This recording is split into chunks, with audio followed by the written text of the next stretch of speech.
Nada, es un honor para mí, es muy importante hoy tener esta oportunidad de entrevistar a Ramón Peche Villaverde, nuestro presidente de la Asociación Española de Protocolos. Yo quiero decir algo y es que hace 2 años cuando partí de Colombia con rumbo a España, pensé en muchas cosas y este era un sueño y hoy lo estoy cumpliendo y me siento bendecida y agradecida por este espacio.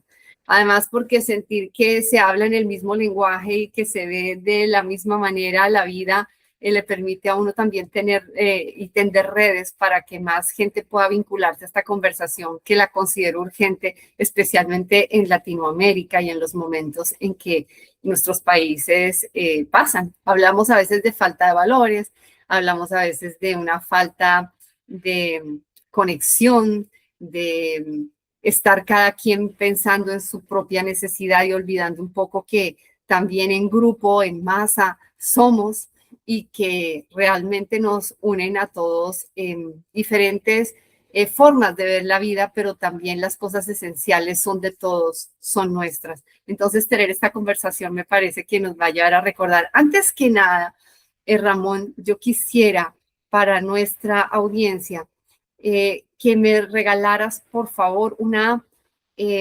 respuesta a una pregunta que siempre me gusta realizar y es, tú a través de esta profesión tan hermosa que decidiste tener, que has tenido con bastante éxito, no voy a decir a nivel Europa, yo considero que es a nivel mundial, con una voz tan fuerte, con una voz tan internacional, con tanta sabiduría en temas de protocolo. ¿Qué te lleva a ti a prestar para mí lo que considero un servicio social tan amplio? Porque creo que cuando deja uno de preocuparse solamente por lo suyo para empezar a preocuparse por lo de los demás y por lo de todos, pues hay algo que emana desde el espíritu, hay algo allí más allá. ¿Qué te llevó a brindar este servicio a la comunidad y a formar a la comunidad en un tema que facilita el comportamiento, pero también la integración entre los países? Muchas gracias, ante todo, Bárbara, por haber contado conmigo en este programa, en esta posibilidad de poder contactar con ciudades, con personas, con mujeres y con hombres de Colombia que, como tú bien decías, compartimos no solamente un lenguaje, que es el castellano, sino una forma de entender la vida, y eso es muy importante. Precisamente esa forma de entender la vida es lo que creo que me llevó, de alguna manera, al ámbito del protocolo. Yo soy periodista, estudié en la Universidad Complutense de Madrid y empecé a trabajar en un municipio, cosa que nos viene muy bien a los ceremonialistas y protocolistas, ¿no? Ese contacto directo, y seguramente lo podemos ver a lo largo de este programa, de este contacto, ese contacto directo con la realidad nos hace ver que cada día nos damos más cuenta de que es muy difícil que cambiemos el mundo, pero sí es bastante fácil y además es un compromiso de vida el cambiar nuestro entorno.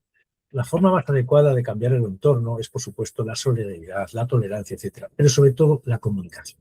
Y dentro del ámbito de la comunicación, como periodista, me di cuenta que el aspecto protocolario, el aspecto de la organización de eventos, habría una posibilidad mucho más amplia de la que supone la simple transmisión de noticias, que ya es importante. Esa trilogía, ¿no?, de emisor, mensaje y receptor se ampliaba hasta el infinito con los ámbitos protocolarios y con los ámbitos de organización de eventos. Eso además me ofreció la posibilidad, primero, de conocer gente interesante como tú, con personas comprometidas con la profesión, y luego ver que la realidad, repito, podía modificarse. No quizá a nivel internacional, porque eso lleva años, lleva siglos, y ojalá podamos cambiar esas cosas, pero sí en nuestro entorno cercano, como pueda ser una comunidad, como pueda ser una municipalidad, como pueda ser un ayuntamiento, como pueda ser un municipio. Esos pequeños detalles que conforman el protocolo eran más sencillos de aplicar desde el protocolo que desde la comunicación pura y dura. Y ese quizá fue ese maravilloso abismo en el que me lancé, como muchos compañeros y compañeras, hace ahora más de 40 años.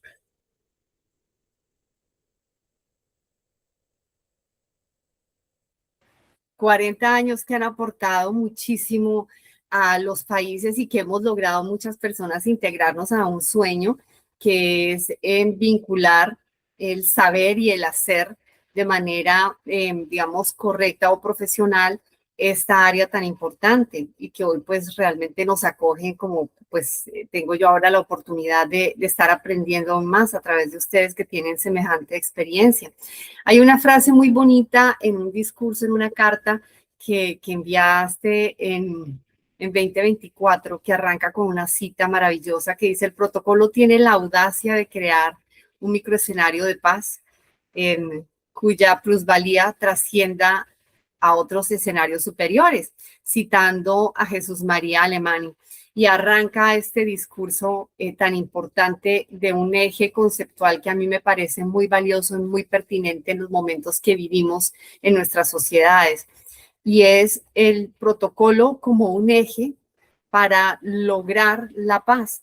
Yo quisiera, y me parece un privilegio poder escucharlo ahora en vivo y en directo, de quien lo conceptualiza desde hace tanto tiempo y que creo que verbaliza realmente lo que es esta área para el mundo, no solamente para el fuero íntimo de las personas, sino lo que realmente representa para mantener la unidad y la estabilidad entre estados. Quisiera que por favor nos ampliaras un poco ese concepto que se tiene sobre el tema de la paz ligado al protocolo. Para mí será un placer y un honor. Los humanos creo que tenemos compromisos de vida, compromisos y legados con la historia y sobre todo con el futuro. En muchas profesiones eso está bastante bien definido. Es decir, hay gente que sabe que los avances en la medicina, en la química, en la física, en la mecánica, en las artes, etcétera, van a tener un pozo posterior. Pero yo me estaba dando cuenta, yo y otros muchos profesionales, que en el ámbito del protocolo y las relaciones institucionales, además del tema de los eventos, nos estamos quedando un poco solamente en lo que hacíamos, es decir, en el momento. Y empezamos a pensar, ya digo, no solamente yo, en que teníamos que establecer algún tipo de herramienta o bien que cualquiera de nuestras actuaciones posibilitasen una mejora, como decíamos antes, de nuestro entorno cercano y en este caso también pensando en el entorno mundial que es el mundo, que es la tierra en la que vivimos. El Protocolo para la Paz nació y ha nacido en varios sitios como un simple compromiso, pero poco a poco nos hemos ido dando cuenta que el protocolo establece criterios de paz. Es decir, que cuando nosotros utilizamos determinados escenarios, estamos propiciando un encuentro. No es la diplomacia, es decir, la diplomacia tiene que tirar del protocolo para sus actuaciones. No son las relaciones institucionales que también tienen que tirar del protocolo. El protocolo al final lo que hace es vestir esas actuaciones y poder hacer llegar, en este caso, por ejemplo, a los responsables políticos o los responsables de altas instituciones de estados o de gobiernos, una serie de artilugios, en este caso herramientas, para que su comunicación pueda transmitir elementos de paz. No es lo mismo cuando nosotros ponemos, bueno, pues la colocación de unas banderas, por ejemplo, está diciendo mucho. Si nosotros ponemos, como un estado anfitrión, que a veces se hace, ¿no?, pues infinidad de nuestra propia vexilología, nuestra propia bandera, con una solamente del país invitado, estamos creando una situación no deseable. Estamos creando una situación casi de imperialismo. Es decir, esa bandera tiene que tener un trato igualitario. Al igual que los líderes de todo el mundo tienen que tener ese trato, también sus representantes, mejor dicho, su simbología, tiene que ser tratada en ese campo. Y eso nos permite a los profesionales del protocolo que estamos, digamos, especializados y especializadas en el ámbito de los detalles, llegar a temas que ni siquiera el diplomático, y menos a veces el político, realmente llega.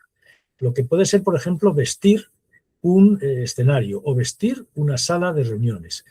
Yo cuento muchas veces una anécdota que ocurrió aquí en Madrid, en una reunión en la que se estaba desarrollando, una de las tantas, desgraciadamente no fue la última, y no será, tantas de las reuniones que se realizan entre representantes del Estado de Israel y de estados árabes, ¿no? Se estaba realizando en el Palacio Real de Madrid. Y en ese Palacio Real se utilizó una sala en la que había una serie de tapices magníficos del siglo XVII y del siglo XVIII de la Real Fábrica de Tapices de Patrimonio Nacional en España.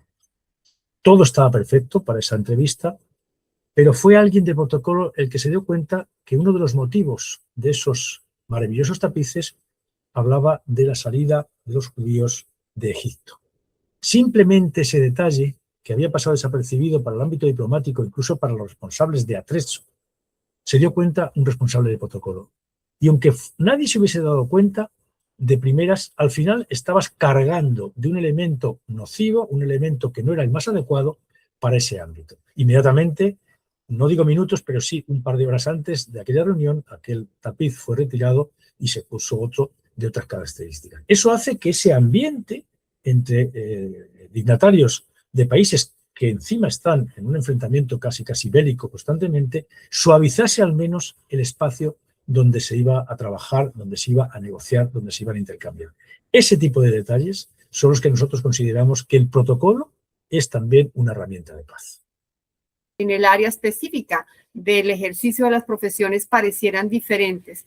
En el momento en que se juntan caracteres internacionales y el tratamiento de personas, creo que es muy necesario que los periodistas y comunicadores estemos formados, necesariamente formados en las áreas de protocolo.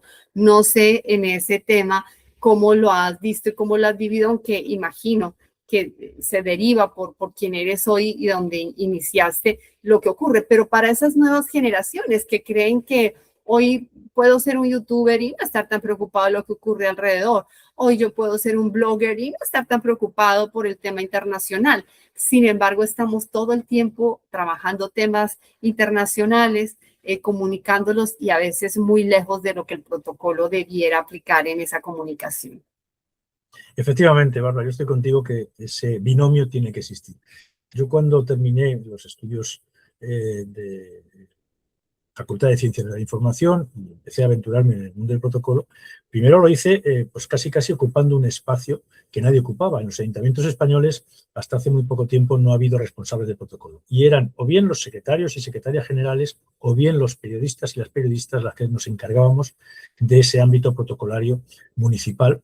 De hecho, mi primer cargo era jefe de protocolo y jefe de prensa y relaciones públicas. Y eso de relaciones públicas al final era una especie de cajón desastre en el que entraba todo. A partir de ahí, cada uno va haciendo su especialización. Por cierto, es uno de los temas que está un poco también pendiente porque la gente sí ve bien que la medicina tenga especialización y no nos vea los de protocolo como tal. Tenemos que tener también especialización. No es lo mismo el profesional del protocolo deportivo que el protocolo académico o el eclesiástico. Pero bueno, volviendo a ese tema, a mí me dio una gran ventaja, que muchas veces lo comento con alumnos y compañeros, y es que estábamos al otro lado de la mesa. Es decir, podíamos conseguir, desde el punto de vista del protocolo, si has sido antes periodista, saber las necesidades del periodista.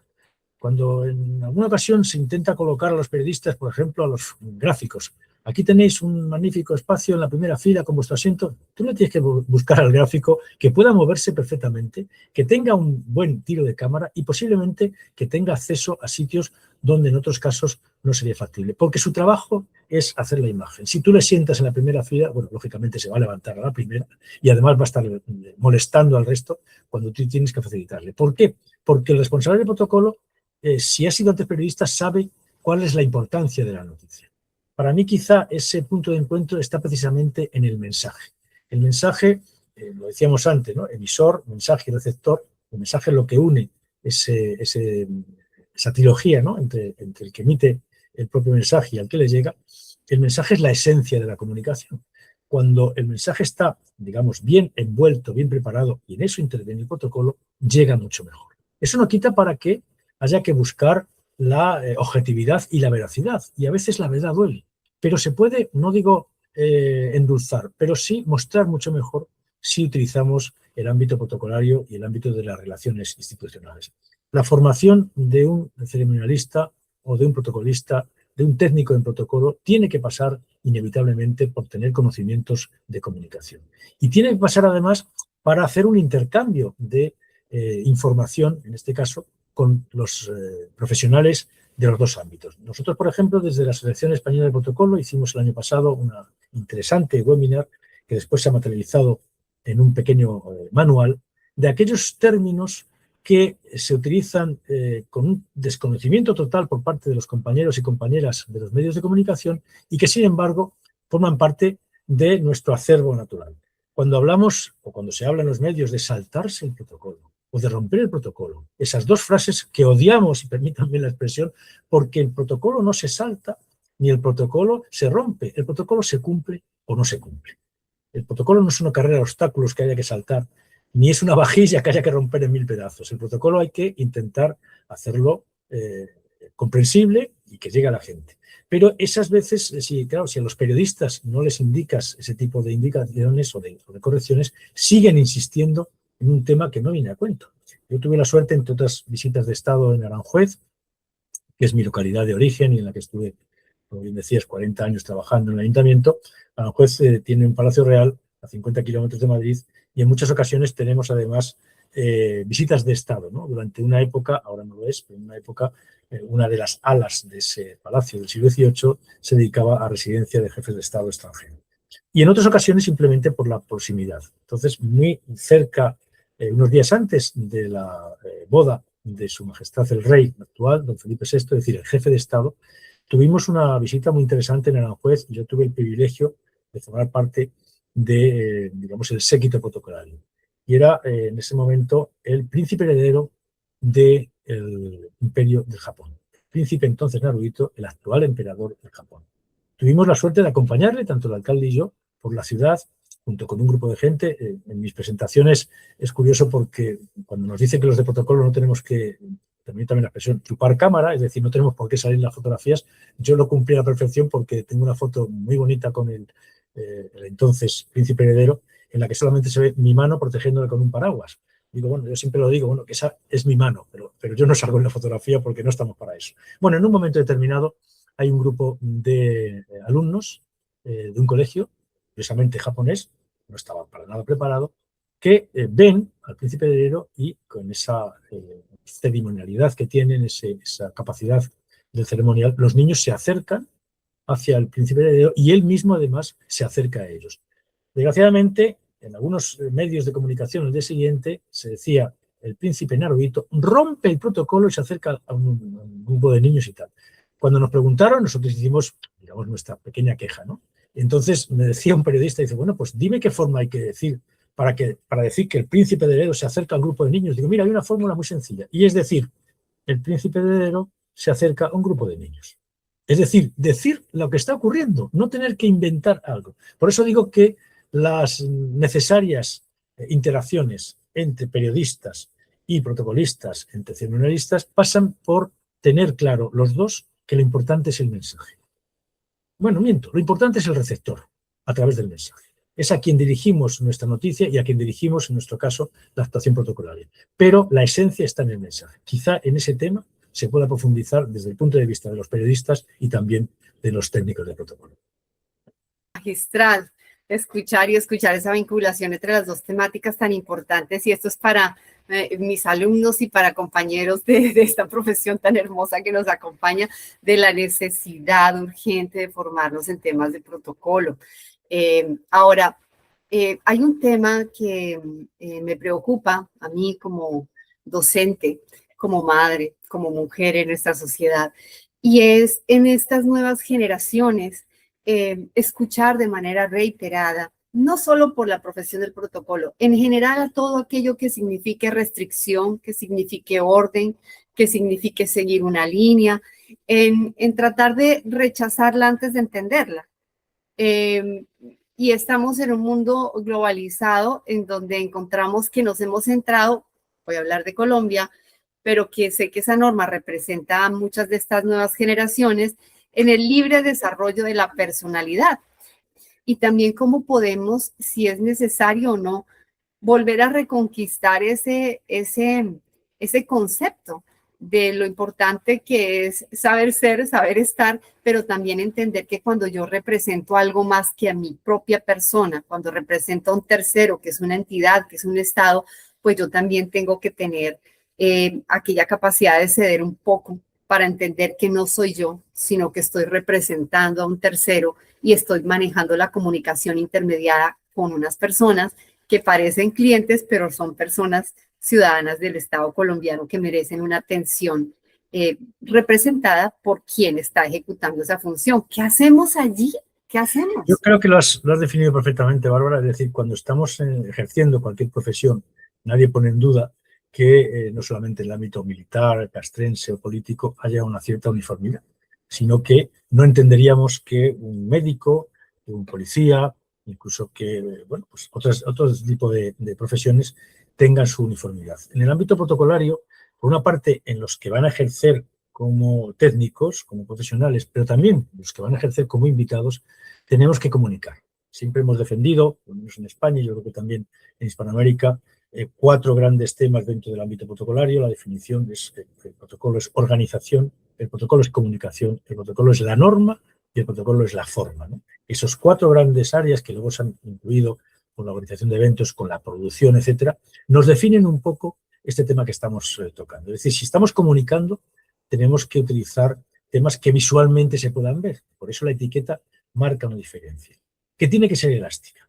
Y hay ejemplos muy contundentes. Vuelvo al imperio del sol naciente. En una ocasión tuvo que decretarse un decreto imperial por parte del emperador para que la corbata no fuera un elemento de uso obligatorio en determinadas oficinas.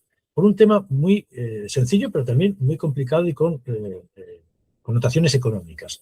El gasto en aire acondicionado en las grandes empresas japonesas en un determinado era tan grande que se podía notar muchísimo el ahorro si los responsables de esas oficinas, es decir, los trabajadores que iban obligadamente por esos códigos también de conducta y de vestimenta que se tienen en Japón, iban obligadamente con corbata, y se hizo un decreto para posibilitar que la corbata no fuese un elemento identificativo obligatorio. Es decir, que hay elementos que en algún momento pueden ser necesario eliminar, como, por ejemplo, tampoco es necesario llevar siempre una corbata. La corbata es un símbolo de etiqueta que te marca, teniendo en cuenta que los DSCOP han ido modificándose, y por eso es necesario actualizar ese ámbito.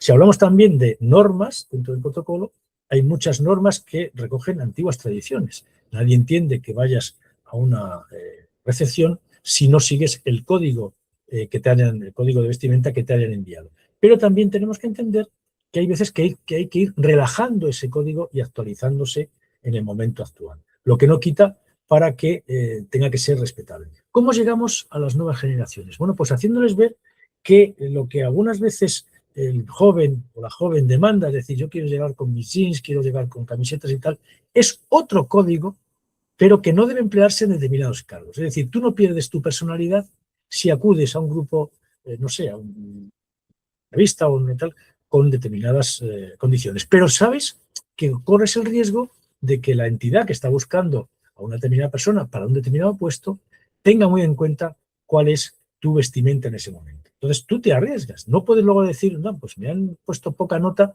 porque iba con unas chanclas en lugar de con unos zapatos. Nadie te obliga a lo mejor a llevar un zapato de tacón, pero sí, sobre todo si esa empresa, por ejemplo, tiene, como tú dices antes, entre sus condiciones económicas y comerciales, la atención al público. Al público tienes que darle una imagen limpia, tranquila, de serenidad. Entonces, ni hace falta ir con el pelo rapado, ni hace falta tampoco llevar chistera en un momento determinado. Entonces, ese tipo de cosas que son difíciles de conjugar es las que tendríamos que hacer llegar a las nuevas generaciones. Y luego, a esos mismos chicos y chicas, hay veces que, por ejemplo, si son seguidores deportivos, entienden perfectamente, ahora que estamos en un ámbito del mundial, ¿no? Entienden perfectamente que los códigos de vestimenta en el deporte se sigan a rajatabla. Cuando después, pero no, entiendo que los jugadores de la selección colombiana lleven su camiseta, pero no entiendo que yo tenga que llevar una chaqueta en determinado momento. Entonces, a veces es difícil, pero yo creo que hay que ponerles ejemplos de la vida cotidiana que les hagan más sencillo el poder ver que los DSCOP, yo prefiero hablar de códigos de vestimenta más que de DSCOP, pero bueno, hay que utilizarlo de vez en cuando. El código de vestimenta tiene que ser también, como decíamos antes, una herramienta. Hemos hablado de comunicación, comunicamos con ese tipo de cosas, hemos hablado de normas, hemos hablado de formas también, y hemos hablado de organización. A la hora de organizar en determinados, digamos, sectores protocolarios, está claro que la uniformidad es básica. Es decir, en estos días hemos estado viviendo en España la visita de un jefe de Estado extranjero muy especial, que es su santidad el Papa, y los códigos de vestimenta, por ejemplo, en la Iglesia Católica, como en el resto de religiones, tienen mucho que decir y transmiten. No es lo mismo si vemos a un cardenal, si vemos a un obispo, si vemos a un diácono, si vemos a un sacerdote o si vemos a un párroco. Entonces, ese tipo de cosas está identificando. Se han heredado en algunos casos de otros ámbitos. Nosotros, por ejemplo, en el Ayuntamiento de Aranjuez, yo solicité y se incluyó en el reglamento de protocolo que la identificación de los concejales se hiciese con una banda, como suele ser en otros países y otros sitios. Pero, al contrario de lo que en otros municipios tenían, yo huí de, más que la banda, el fajín que se lleva en otros municipios. ¿Por qué? Porque el fajín, por ejemplo, es una prenda que tiene más que ver con el ámbito del generalato, en el ámbito castrense, o con el ámbito religioso, puede llevar perfectamente un obispo o un cardenal. La banda, sin embargo, que es, digamos, el uniforme del alcalde o del concejal para, no sé, para celebrar, por ejemplo, una boda civil, es un elemento mucho más civil que el propio fajín. Eso no significa, y muchas veces me lo decían los alcaldes o los concejales, oye, ¿tengo que llevar la banda constantemente? No, no tienes que llevar la banda, pero si vas a representar en el ayuntamiento no pasa nada porque lleves un pin de solapa en plata, que tal, porque identificas tal y la banda la dejas tal, porque si la utilizas siempre deprecias ese código de vestimenta y no lo haces útil a la hora de comunicar, como decíamos antes. Me encantó ese ejemplo que me lo voy a apropiar con permiso, porque es cierto, me parece más fácil entender el protocolo para comportarse en algunas situaciones. Y, por ejemplo, en la etiqueta que acabas de dejar claramente para ir a ver un partido. O sea, eso sí se puede entender fácilmente, pero el de la empresa no, está bellísimo, bellísimo. Hay una herencia conceptual, la segunda que veo en la línea de lo que has venido haciendo, y es frente a conectar la gestión protocolar con el equilibrio, la moderación y la capacidad de abstracción de ideologías propias para buscar el éxito común. Porque, bueno, estábamos hablando de lo que se ve que es el vestuario y esa rebeldía y tal, pero en el concepto. Y hay unas píldoras que tienes exactamente para esta problemática, y es tienes un decálogo, el decálogo de Peche, que dice aceptar, pactar, consensuar, escuchar, ceder, posibilitar, frente a influir, presionar o avasallar. ¿Cómo nos explicas esto para que quienes están en esta labor de la etiqueta, el protocolo, sobre todo del protocolo, y en verdad para la vida cotidiana es tan importante? Estamos en un momento, mi país, lo verás por las noticias que se producen recientemente, en donde las personas a fuerza queremos imponer el concepto que yo tengo porque considero que se debe validar el mío únicamente, así les guste o no, y de pronto hasta lo convierto en ley. Entonces, ¿cómo lograr consensuar? Y cómo entender que cada decisión que se toma en la cosa más mínima en casa, cuando cambias una norma en casa, imagínate a nivel de Estado, cómo lograr esa belleza de decálogo Peche para lograr mejores resultados en las relaciones interpersonales y entre Estados incluso. Bueno, primero, yo creo que todos los profesionales estamos muy de acuerdo en que las tres fases de, por ejemplo, de un evento, es decir, el pre-protocolo, el propio evento y el post-protocolo, tienen la misma importancia. Es tremendamente importante, por ejemplo, cuando termina un acto, no cerrarlo y decir, bueno, yo con esto cierro la carpeta. No, tienes que recoger materiales, tienes que hacer además un balance, tienes que cribar el tema para saber lo que vas a hacer la próxima vez. Por supuesto, el desarrollo del acto es fundamental, pero el pre-protocolo es lo que hacemos antes. Es para mí quizá la parte más importante. Si has trabajado previamente un acto, un evento, tienes muchas garantías de éxito. En ese preprotocolo, yo creo que lo que he aprendido durante mi vida de trabajo es la necesidad de escuchar. Por encima de hablar, escuchar.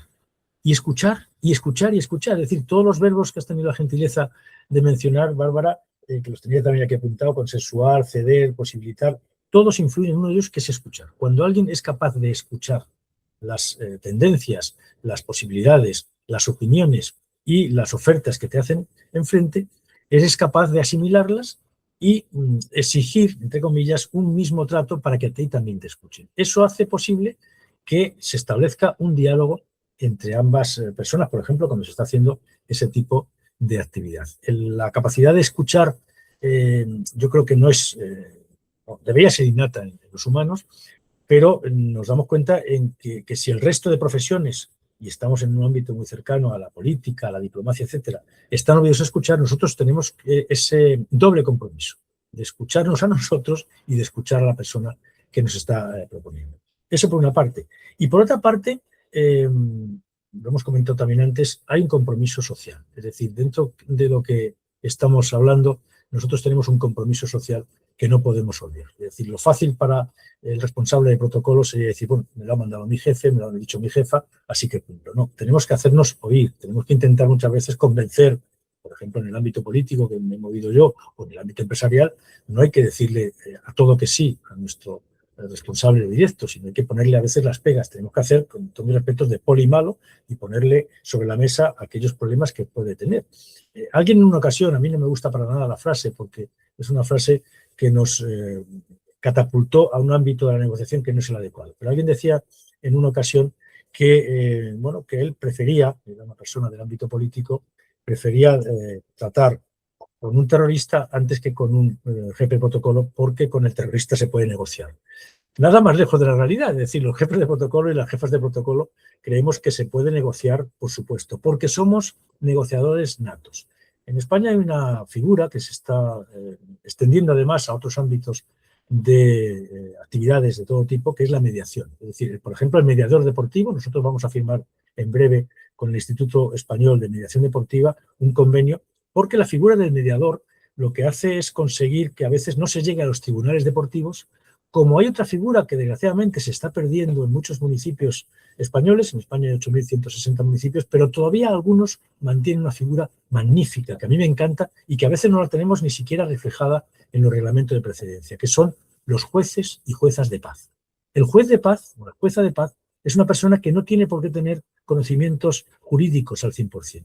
Tiene que tener un amplio sentido común, tiene que tener un conocimiento de la vida y del entorno en el que se mueve, y a veces es la persona que, por ejemplo, consigue que se llegue a un acuerdo entre dos personas que están lidiando por una linde y decir, mira, evitamos ir a los tribunales porque el juez de paz nos ha convencido. Bueno, esa figura del juez de paz es la que a veces tenemos que asumir los responsables de protocolo, porque si nos convertimos en jueces, pero de paz, que es lo importante, el apellido, vamos a tratar de limar la aspereza al 100%, es decir, que escuchar y propiciar un encuentro. Quizás sean esas las fórmulas de ese, bueno, te agradezco la definición del decálogo de Peche, yo creo que somos muchos y muchas los que lo defendemos y estoy seguro que también lo hacéis vosotros, Bárbara, para evitar el enfrentamiento y ponernos a la misma altura, que además debe ser así, de la persona con la que estamos negociando, en este caso, por ejemplo, un acto protocolario o un evento.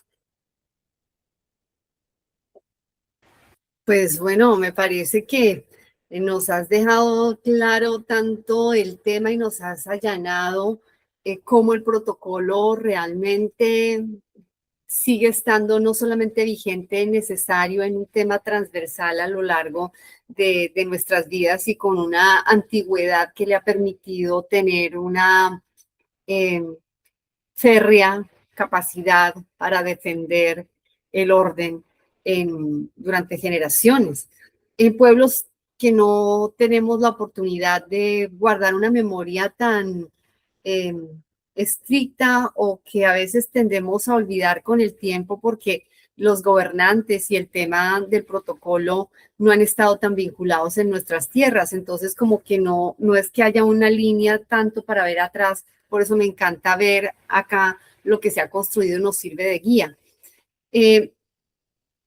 Con estos tiempos que ya hemos ido clarificando, que seguimos acá, que estamos vigentes y que quienes estamos sosteniendo la profesión seguimos haciéndola, ¿qué espacio crees que le va quedando a la gente que le dice a uno que a mí me gustaría, a mí me encantaría estudiar esta profesión, pero es que no le veo mucha salida? Y a veces tener ese escuchar de personas que te han dicho es que de esto no puedes vivir, esto no se puede implementar, esto no se puede hacer, esto es para gente rica, Ramón.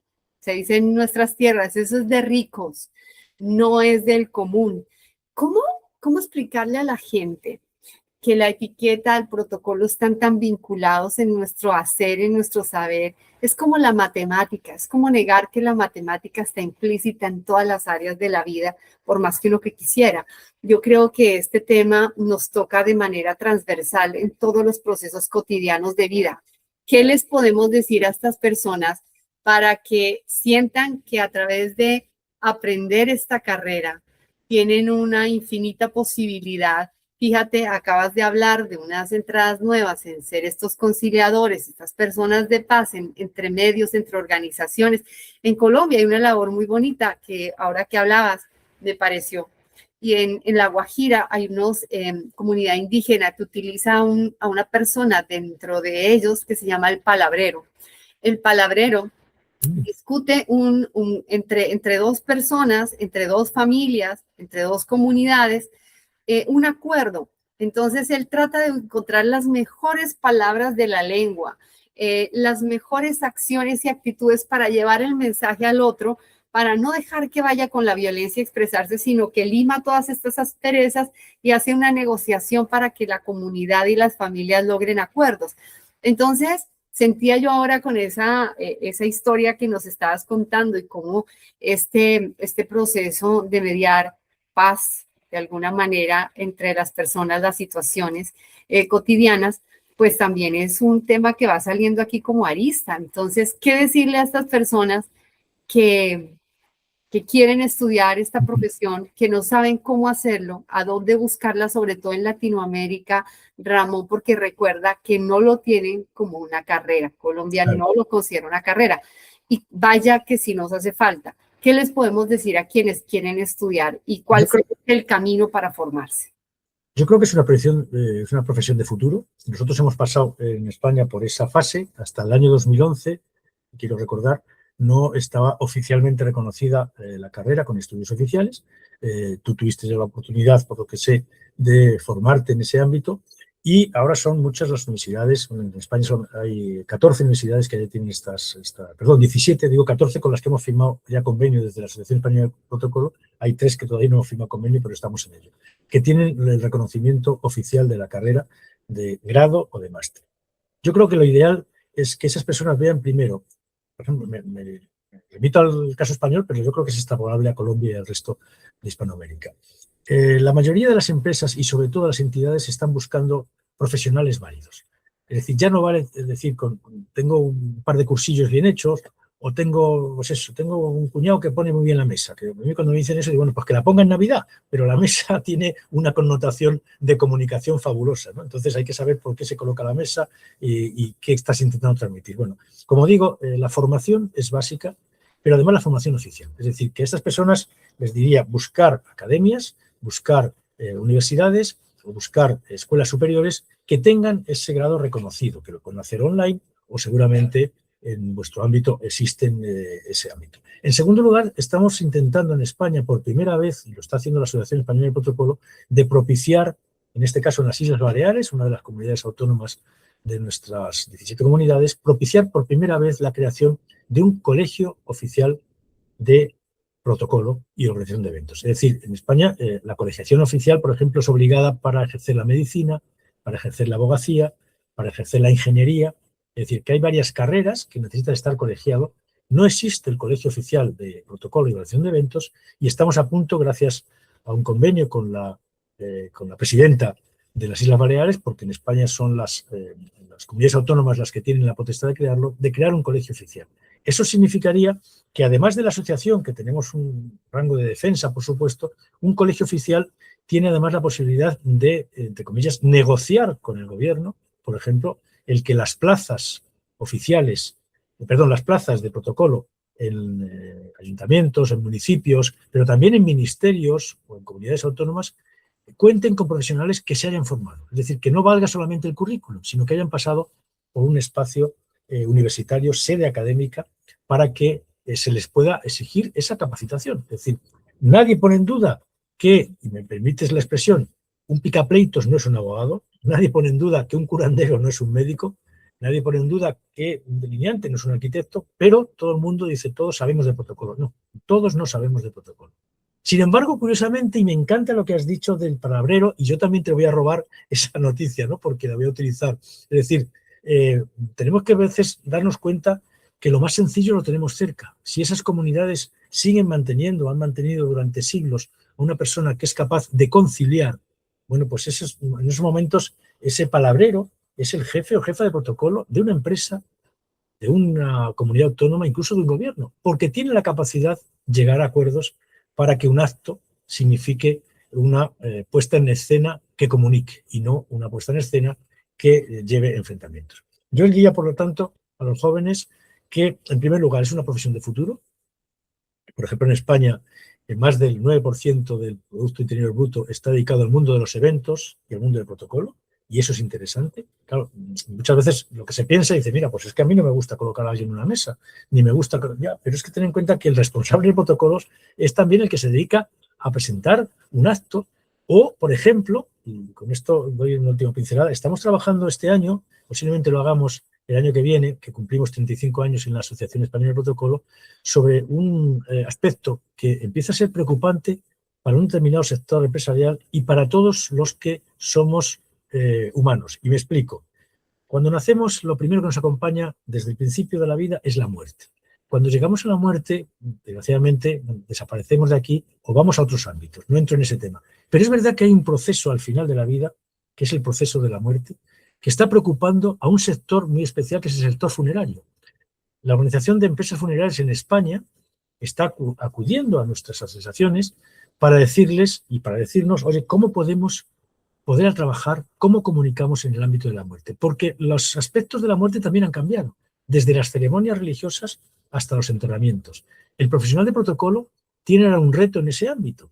Es decir, nosotros a veces nos acuden, mira, pues tengo aquí las cenizas de la tía Enriqueta y las quiero tirar al mar. Eso no se puede hacer. Bueno, no se puede hacer, pero nosotros podemos propiciar, porque hablando, por ejemplo, con la ley de costas en España, hay una posibilidad de hacerlo a 400 millas, o sea que hay soluciones protocolarias que el profesional puede dar.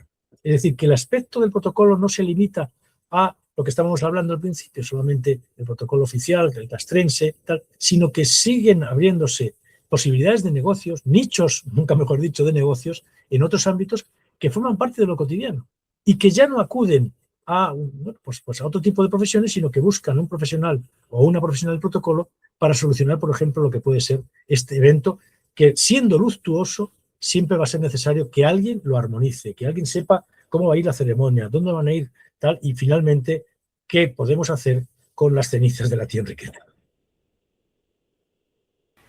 Pues ha sido para mí un viaje maravilloso moverme entre esa capacidad de conceptualización, esa capacidad también de sostener esta profesión con el paso de los años y para España de los siglos.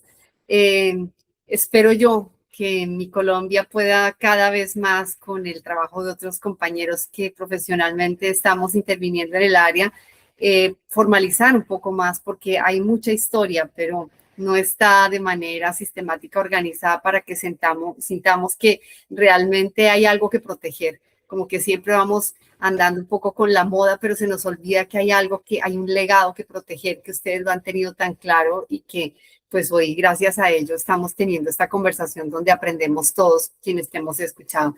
Muchísimas gracias por el tiempo, por la gentileza, por el espacio, por tomar un espacio en la agenda y abrirnos aquí. Mínimo nos están escuchando en Cundinamarca. Siempre tenemos a través de FM, en radio, llegamos a 4.600 mujeres cada jueves y tienen un poco más de dificultad de llegar a nivel virtual, pero también estamos a nivel virtual. Y es una belleza poder darles a ellas y a sus familias a entender que debemos tumbar este mito de los ricos, de la etiqueta es para los que pueden, y entender que la cotidianidad está allí y nos vamos a encargar cada vez de lograr que esté ojalá en todos los hogares en Colombia.